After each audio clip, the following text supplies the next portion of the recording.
Hi guys, it's Bunny and welcome to another WWE reaction. This video is called Top 10 Most Overhyped WWE Wrestlers of All Time, and it is by Tap Out Corner. If you want to check out the original video, go there. If you want to check out my reaction, stick around. For every John Cena, there are 100 Tyson Tomkos. And if you don't know who Tyson Tomko is, I have no idea. That's the point. That guy's all the huge. wrestlers you're about to see are men and women who WWE tried to turn Don't into tell me that John superstars, Cena was but overhyped. failed Come on. miserably. Number 10, Gable Steveson. After winning the gold medal in amateur wrestling at the Olympics in 2021, Gable Steveson publicly declared his ambitions to transition into professional wrestling. Okay. Fans began to make comparisons with Kurt Angle, who likewise Chad won a Gable. gold medal before becoming a WWE superstar. Gable himself set the bar even higher by declaring his intentions to surpass Kurt Angle's success. Since he's on this list, that clearly didn't happen. No. In September 2021, Stevenson signed with WWE and was even drafted in the 2021 draft. Despite that, Gable Steveson didn't make his first official appearance as a WWE wrestler until WrestleMania 38, What being happened? introduced by Stephanie McMahon. While that was a huge endorsement, Steveson barely did anything, making only a handful of appearances after WrestleMania. Why? It wasn't until July 2023 that the Olympic gold medalist finally had his first match. Gable's debut opponent was Baron Corbin, and despite Corbin being the bad guy, fans cheered Baron and booed Steveson. Shit, The match that itself sounds was good. bad and panned So by we need critics. him as a heel? And behind the scenes, Gable Steveson was struggling with the transition to professional wrestling. Following the bad performance, Steveson disappeared again and was quietly released in May 2024. WWE had high hopes Yeah, for Gable like, Steveson. doesn't mean that if you are a good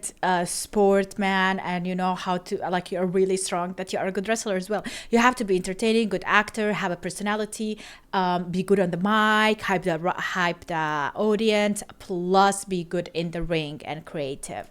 And he came to the company with a lot of momentum. Despite that, he didn't make much of an impact. Now, I do give WWE credit that they knew Gable Steveson wasn't ready and did force him to crash and burn in front of fans every week. That, along with Steveson not doing much, is why he's only at number 10. But the wrestlers coming up, unfortunately, didn't have the same grace. Number 9, Tom Magee. While everyone on this list was overhyped, they're at least known for something that they did in WWE. However, Tom Magee is literally known for just being overhyped. In the mid-1980s, powerlifting and strongman Tom was the Magee strongest decided man? to give wrestling a try. Not only did he have an amazing physique, he was also trained by the legendary Stu Hart. Magee got put on the map early in his career when Wrestling Observer Newsletter's Dave Meltzer said Magee had the greatest combination of strength and agility the business had ever seen. Then This how caught did the he attention fail? of WWE, and in October 1986, Magee had a tryout match, defeating Bret Look, he Hart. looks good. The match wasn't just good, it was great. So great, in fact, that WWE chairman Vince McMahon saw Look, Magee as that's the actually really successor good. to Hulk Hogan. However, after being Nah, signed, Tom Magee's match performance dropped, and he actually started How? getting worse and worse. It got to the point that WWE eventually had to give up on Magee, which essentially How can ended it his get wrestling worse? career. Why? The ironic part was that the reason Tom Magee seemed like such a big deal was because of his first WWE opponent, Bret Hart. The Hitman was such a phenomenal wrestler that he made Tom Magee look like the real deal. While some people would consider Tom Magee to be the most overhyped wrestler of all See? time, Tom Magee was almost never seen. Sometimes it takes the other opponent or the challenger, whatever,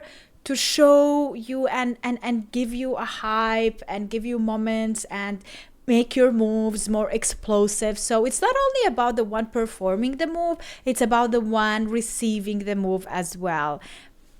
Yeah.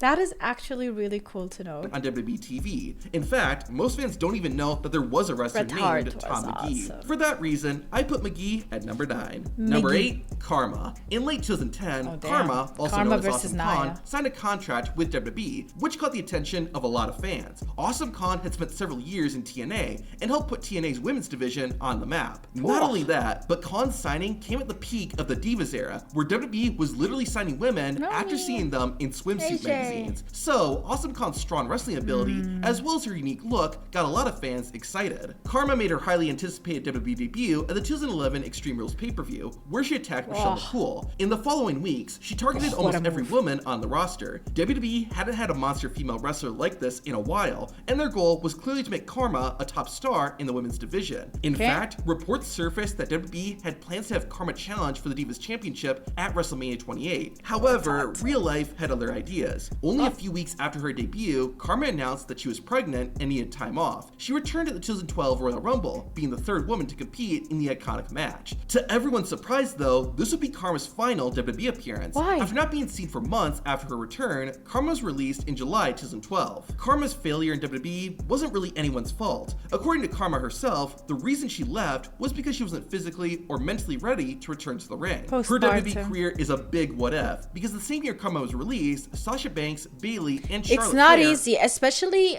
like in this business, besides having to constantly be physically on point and active, you have a lot of travel and you have a lot of obligations to the company. And as a mother, I bet she felt like she's missing out to become the mom of her child. And postpartum can hit hard as well. So I completely understand. Like, I work and I love working, but every time I do my job, I miss my baby so much. And I just had my baby a month and so ago. So for me, it's like really new and I kind of can relate. And maybe that's why she felt like it. But now it's been a while, so maybe we can see her back. But maybe she's too old. I don't know. Yeah. We have Nia Jax, though. She can fill her boots or spot.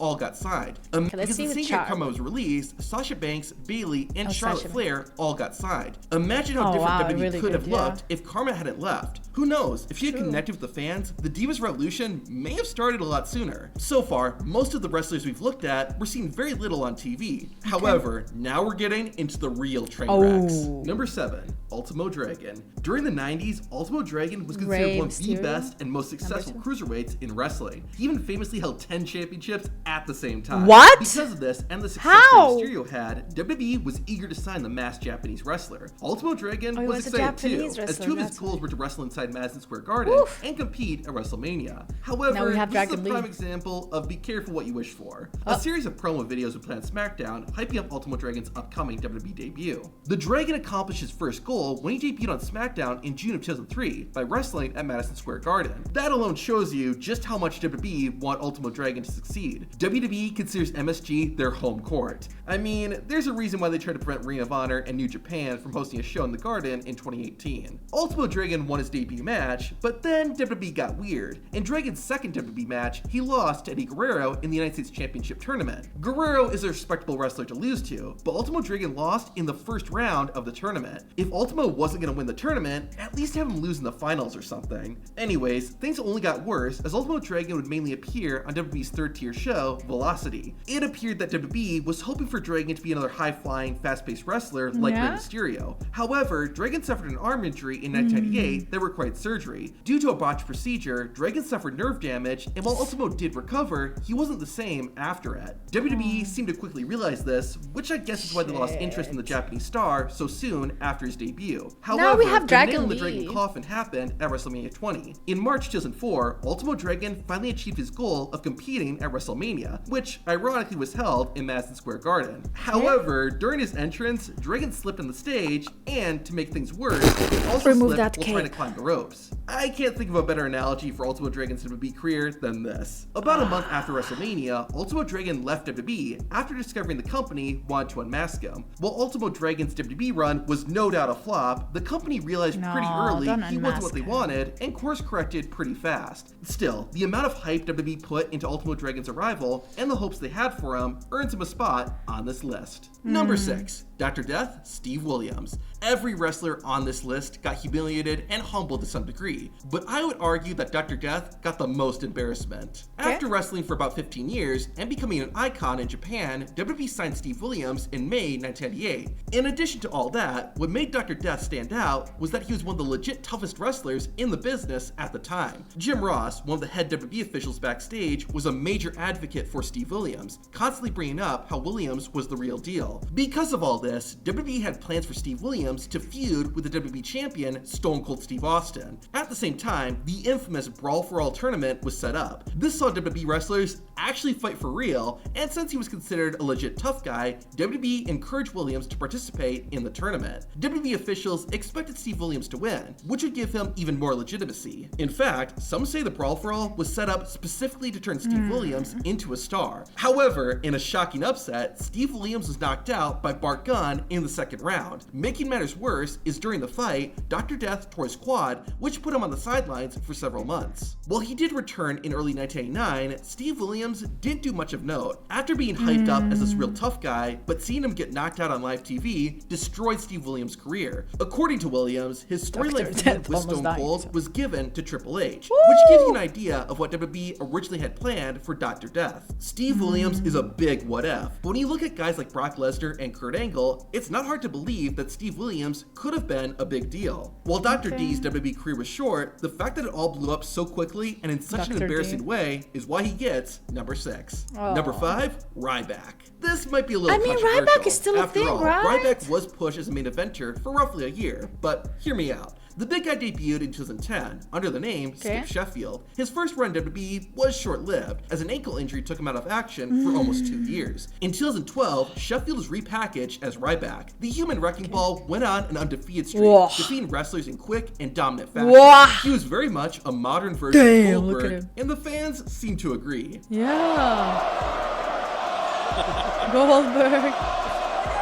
Not look who they gave him to Ryback fight. challenged the WWE champion, CM Punk. While he didn't win the title, it seemed like WWE was ready to make Ryback one of their new top stars. However, things changed in 2013. Almost exactly 1 year after returning, Ryback turned heel by attacking the WWE champion, John Cena. After 2 unsuccessful title matches, Ryback would eventually become a Paul Heyman guy. For whatever reason, Heyman's rub didn't do much for the big guy. Ryback had a few bigger feuds, but ended up settling for a tag team with Curtis Axel. That ultimately didn't go anywhere, and Ryback was back on his own. He eventually turned face again, and even won the Intercontinental Championship. It honestly could just be me, but I don't remember much from this title reign. I honestly thought Ryback held the belt for about a month, but it was actually 112 days. The last major rivalry the big guy had was with Kalisto over the United States Championship in 2016. After 2 failed title matches, Ryback was released from WWE, and the company has acted like he never worked for them. The reason Ryback makes the list of all-time wrestlers is how far his stock in the company fell. In his first year, Ryback was feuding with CM Punk and John Cena over the WWE Championship. 4 years later, he was wrestling against Kalisto for the United States title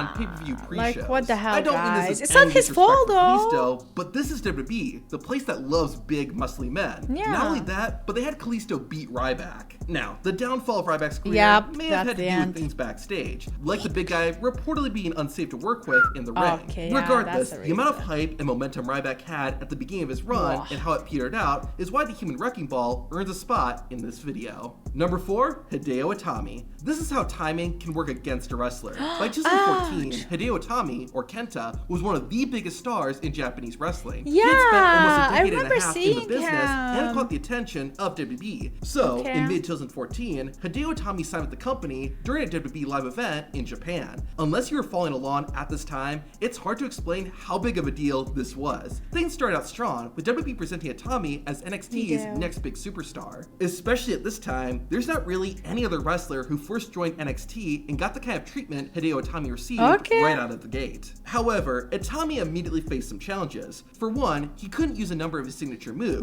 including the GTS, due to CM Punk's association with the move. The ironic part is that Hideo Itami actually invented the GTS. So CM Punk stole the move, and he couldn't use.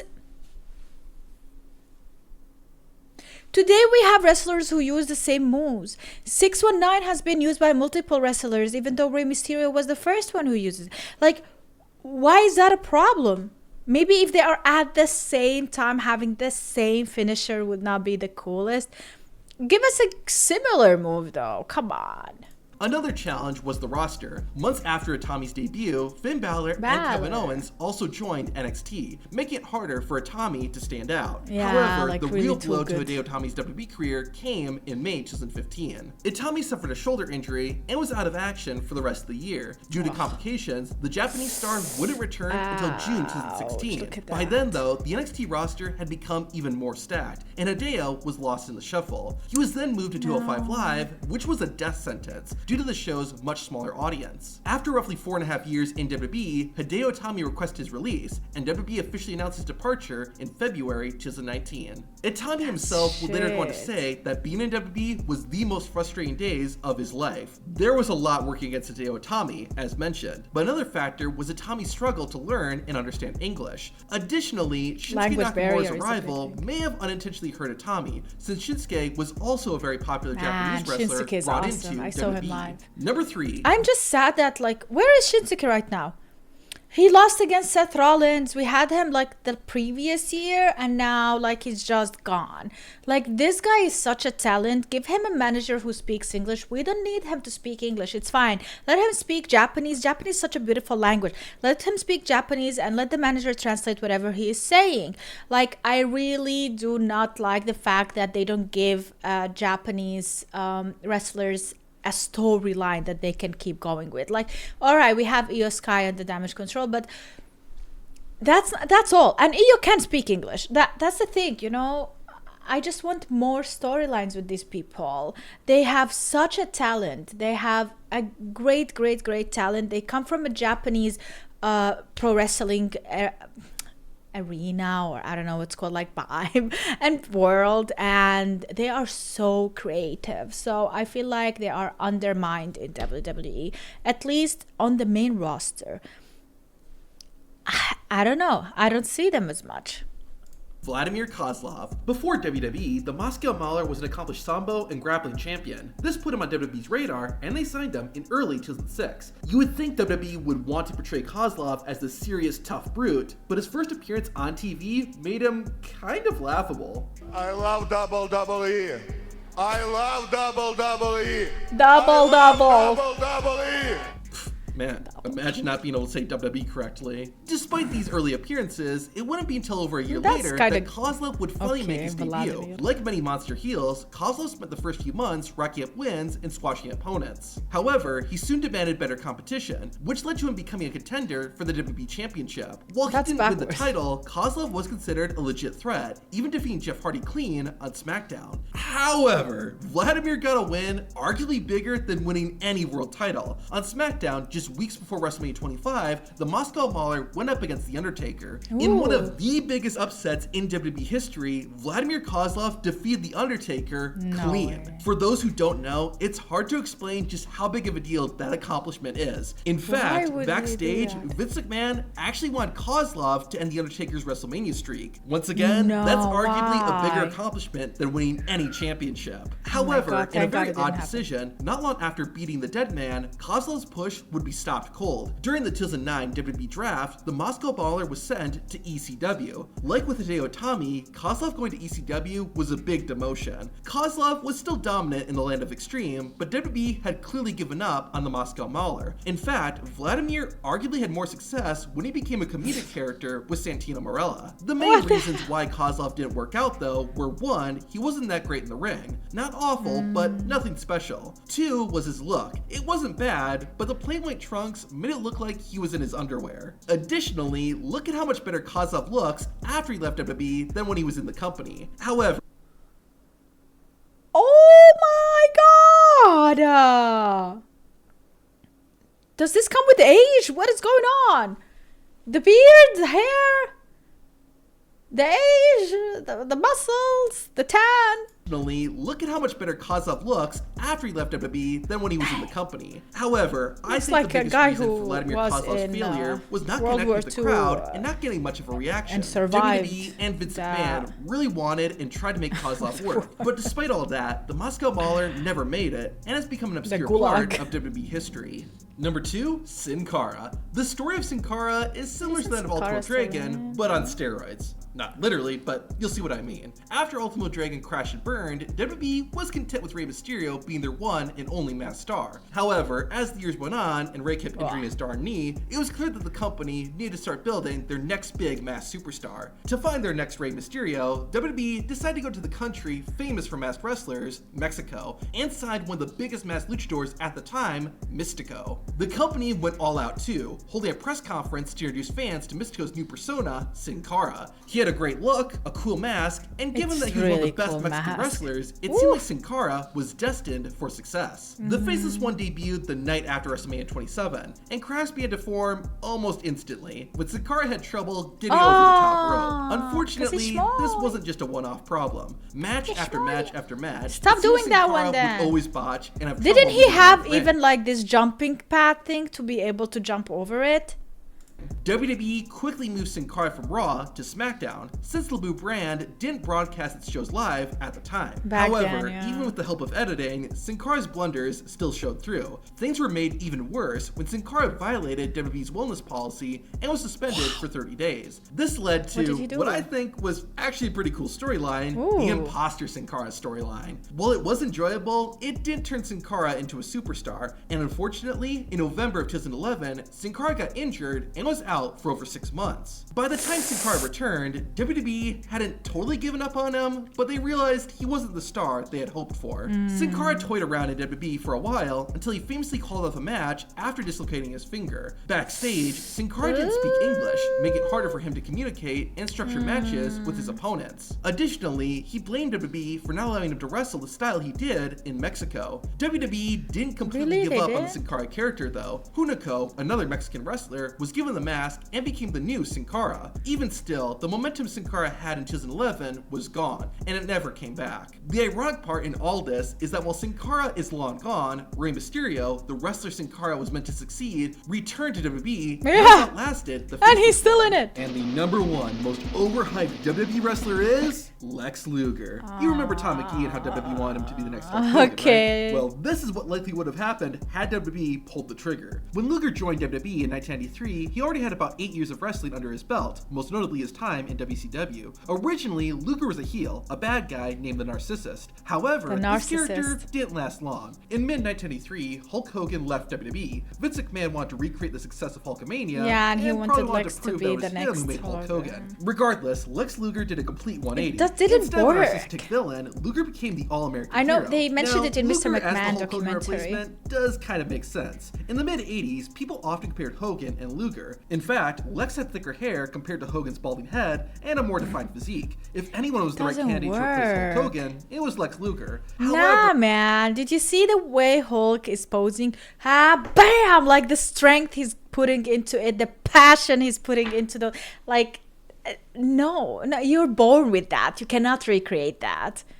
A whole lot of things. And he will always be a copy, First, not the original. He should have created his own character. He went from being a selfish jerk to trying to represent something bigger than himself within a few weeks. It was just confusing and didn't seem natural. Additionally, Lex Luger wasn't the best on the microphone. While Hulk Hogan wasn't Shakespeare, he was charismatic and very rarely stumbled. He still is. Did you see him talking about Trump? For those of you who voted for the winner, you know, every day I strive to be worthy of your support.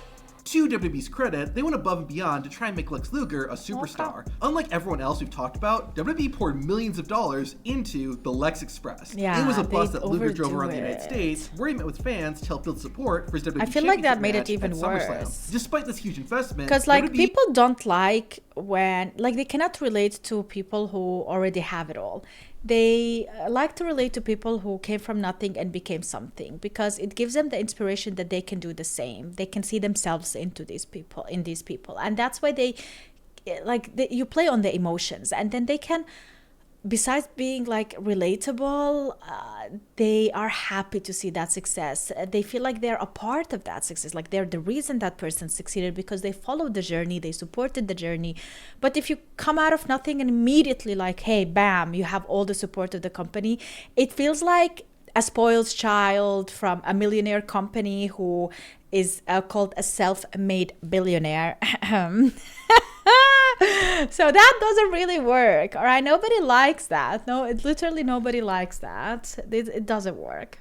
and Vince McMahon could see the writing on the wall. While Lex did win his championship match against Yokozuna, he did so via countout and didn't win the title. It made Lex Luger's huge celebration at the end look weird and made Lex himself look kind of like a dork. WWE didn't completely drop the ball with Lex Luger after SummerSlam 93, but they might as well have. Ironically, it was the Canadian, not the American wrestler, who'd become the next big face for WWE. Hell yeah. However, the biggest reason for Lex Luger's failure honestly. was that he was trying to be Hulk Hogan. By 1993, Hulk Hogan had been the star of not just WWE, but of wrestling for almost 10 years. Fans were getting tired of the Hulkster, and if they had to put up with more Hulk Hogan, they certainly didn't want the knockoff version. You could argue that if WWE had gone all the way and had Lex win the WWE Championship at SummerSlam, Lex may have had a shot. However, I think they would have just made fans more upset and disconnected with Luger, and may have even hurt the WWE title too. Honestly, after SummerSlam, WWE should have had Lex Luger turn heel again. That would have at least had a chance to succeed. Unless WWE did Lex's heel turn like how they did Eugene's. Speaking of which, to see the top 10 worst WWE heel turns, watch the video on screen. Oh, that sounds a good idea. I might react to that next. But that is it for this video. I